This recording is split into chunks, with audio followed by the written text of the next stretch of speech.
When Josh Duggar molested 5 young girls in his teen years, his parents intervened in order to prevent him from facing any sort of legal consequences. And when he was arrested on child pornography charges back in April, Josh's parents once again sprang into action in order to protect him from the law. Had he not come from a wealthy, powerful family, Josh would probably be awaiting trial in jail right now. Instead, Bob Duggar hired him a top-notch attorney for his bail hearing and personally arranged for his son to reside in the home of family friends. Yes, the judge in Josh's case wisely decided that he should not be permitted to share a roof with any minors. And since Josh is a father of 6, with a 7th on the way, the court refused to release him to his own home. The 33-year-old is now living with the Reber family. These are friends of Bob's whom even diehard Duggar fans had never heard of until Josh moved in with them. The Rebers' 2 children are over the age of 18, so Josh is permitted to live with them under the terms of his parole.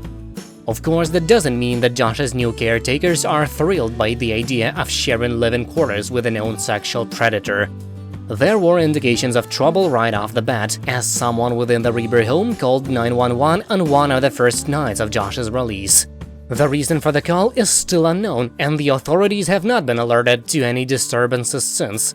Josh has a long and well-documented history of predatory behavior, and he should absolutely be awaiting his trial from a jail cell. But at least parents in northwest Arkansas can take comfort in the fact that he is currently isolated in the middle of nowhere.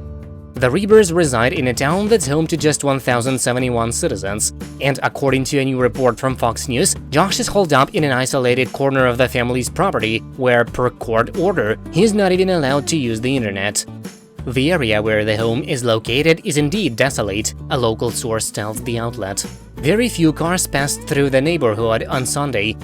The witness adds that the property is hidden, instilling an uneasy feeling in passerby. I feel that before Josh's scandal the property was better taken care of than it is now, says the onlooker. But I understand that a 24/7 babysitter of an adult probably doesn't have the time to keep a very manicured lawn. The insider went on to say that casual observers could be forgiven for thinking the home is abandoned. The home just looked closed up, the witness said.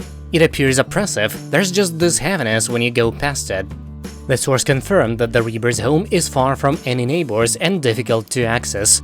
The area is very isolated, so it's obvious Josh doesn't have access to a lot of people, said the insider.